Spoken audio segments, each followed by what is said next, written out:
What's up, everybody? As promised, Wolf TV here, making a tutorial for beginning players in Summoner's War. I have a lot of viewers coming to my stream with a lot of starting questions, and I kind of want to make a video to consolidate a lot of their questions and kind of have a resource people can come back to and kind of look at.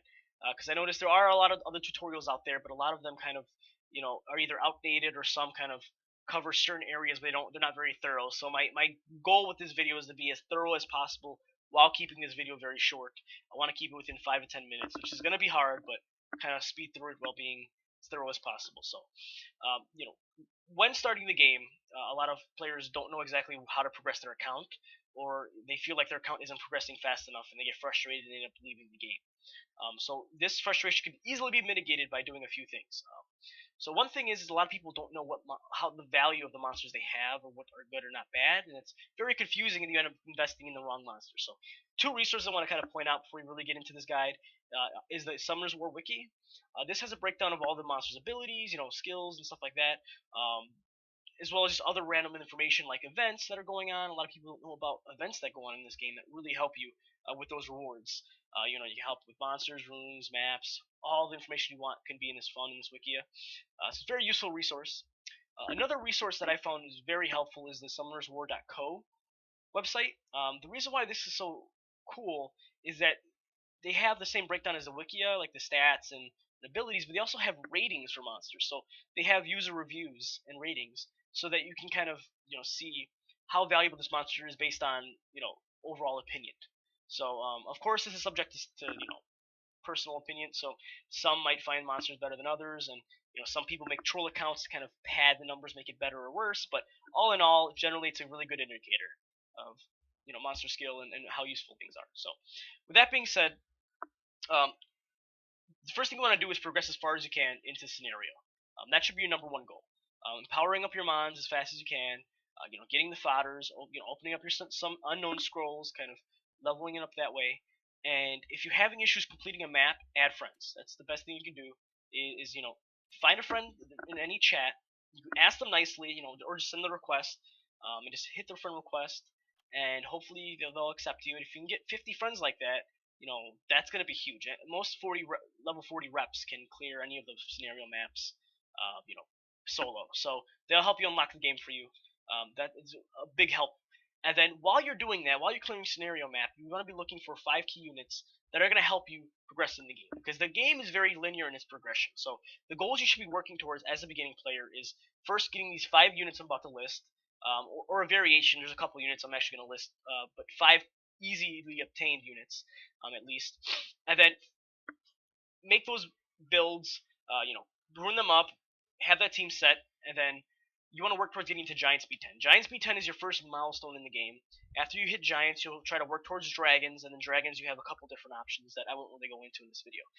So your overall goal is to try to complete Giant Speed 10. So, like I said, as you're farming scenarios, you want to farm for these additional units. You can get them from unknown scrolls. You can get them from clearing the maps as a drop reward. You can also get them from mystical scrolls. You get them from secret dungeons. There's a lot of different ways. I kind of touched on as fast as I can, if I can squeeze it in.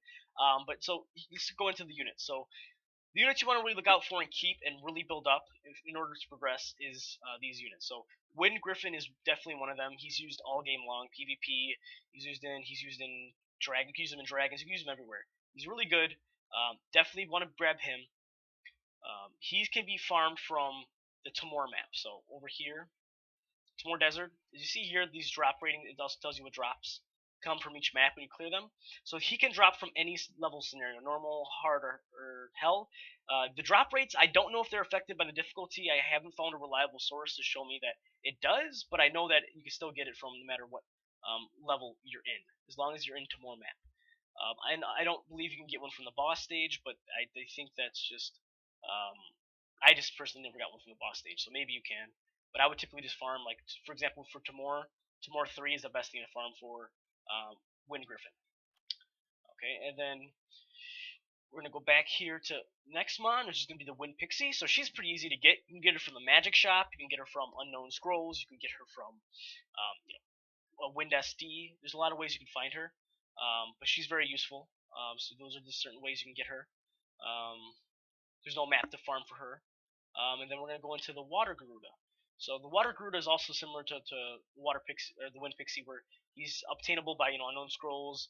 You know, from not mystical scrolls, sorry, unknown scrolls. Um, you can get them from secret dungeons. You can get them from just magic shop.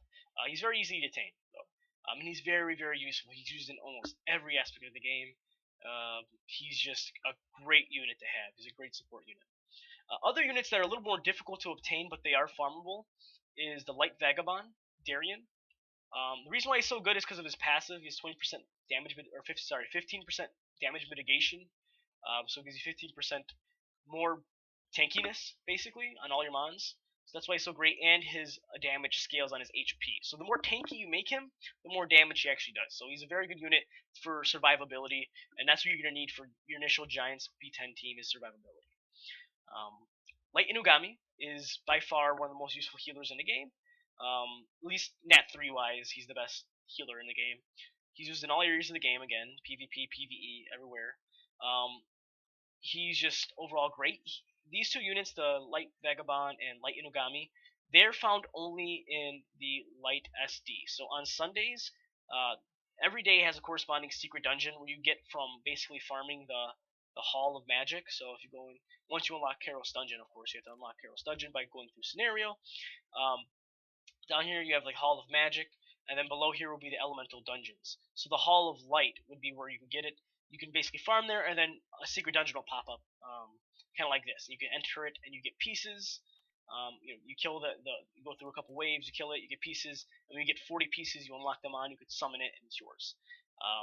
The key about getting it is make sure you have a lot of friends that are also farming for Light Inugami with you, so you guys can all farm Hall of Magic, whichever level you can, or sorry, Hall of Light. I mean, whichever level you can, Hall of Light, and then you have a higher chance of one of them dropping or one of them getting the secret dungeon, and you can enter your friend's secret dungeon. So that's why it's important.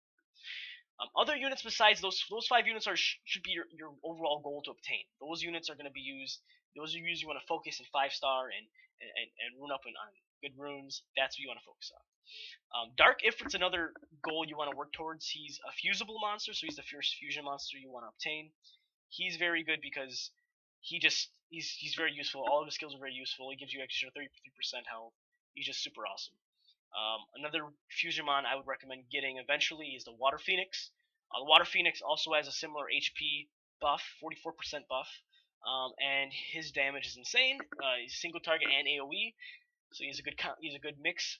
And then he speeds your runs up in your Giants and Dragons, so he shouldn't be a first priority. I fused him before Veramos because I didn't have materials, but very useful. And then if you have any questions about fusing, I have a fusion guide that I'll post in the comment section below, kind of outlining what monsters use what material, and it's very easy. This looks a lot more complicated than it is, but it's very simple. You just need these 4 mons to fuse him, and in order to get these mons, you can fuse these. So it's kind of like a chain up system, but it's very simple, very straightforward, and it'll help you get those mons that will help you. So now you get those 5 units. You progress in the scenario already. You have those units. They're working as a team. So now you need runes, because you're not gonna have good enough runes. You're gonna have probably a lot of 3-star runes that aren't gonna really allow you to survive. You're not gonna have enough HP or enough attack to kill and clear through the waves and get to the giant and kill the giant before he kills you, and be able to survive his hits. So people wonder, well, if I can't clear Giants B10, how am I gonna get runes to do Giants B10? A lot of people farm B8 and B9, and they'll actually build teams to farm B8, B9, and then they'll build their B10 team, and that's a lot of wasted time. Don't do that, guys. Don't worry about farming in B9 or B8. You can dabble in B5 or B6 to get a couple runes, but you want to just get your Swift sets. You want to use a Swift set. They drop from Mount Wagon. You want to get the Swift set as fast as possible because speed is extremely important in this game. In all aspects of the game, it's very important. So speed is very key. Especially in Giants. So you want to get Swift sets. You want to get 5 Swift sets for each of your monsters in your core Giants team, and you want to be able to do that through farming the boss. Now you can either farm these individual paths for certain slots on the rune. So like 1, 2, 3, 4, 5, 6 are the 6 slots. So each slot corresponds to the path. But I wouldn't recommend that because if you do the boss stages, they have a chance to drop a higher rarity of runes as well as increased stars. So, for example, Hell can drop 5-star Swift runes, which is very good. But if you can't do Hell, which is understandable, you can do Hard and farm for 4-star runes. Swift runes. Yeah, it's very straightforward. Um, I want to go into a little bit of the rune guides real quickly, but overall in general, you want to go for speed, HP, and accuracy are your three main keys, and depend on the units. So, just as an overview, you want to build your. Oh, sorry, let me pull up my sheet real quick. You want to build Wind Griffon, speed, HP, accuracy. You want to make sure he has accuracy to land his debuffs. Again, you want to build Shannon. I would go probably speed, HP because of her low stats, and then look for substats as accuracy. Water Gaurda, you want to go speed, HP, just to make him a little more tankier. With Darien, you want to go all energy sets, so all energies, and then you want to go for HP percent. So when I say HP, those slots I'm referring to are slot 2, 4, and 6. So for those of you who aren't familiar with that, that just simply means this is slot 2, this is slot 4, this is slot 6, this is 1, 3, 5. So slot 2, 4, and 6, those can roll percentages, and you always want to go for percentages as your slot. Those are going to give you the most stat benefits. So you want to look for, like, for example,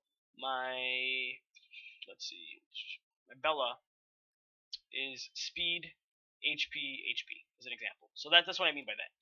So you want to shoot for those kind of sets. It's going to be difficult at times. So if you don't get those exact sets, that's fine. I'll post a general rune requirement in the comment as well, so you guys have an idea of what the rune requirements are for giants. It's kind of hard to say because I don't know the exact rune requirements. I know a general acceptable rune requirement, so if you don't meet that, it doesn't necessarily mean you won't be able to clear it. It just means that it's going to be a lot harder for you, and you'll have to manual it and be a lot better with your skills. So hope this video kind of helped give you an overview on how to progress to Giants B10, kind of what to do and what to start. Those are some helpful tips. If you like it, please subscribe. Also, check out my channel, Wolf's TV. Please, any support would be great. You guys have been awesome so far.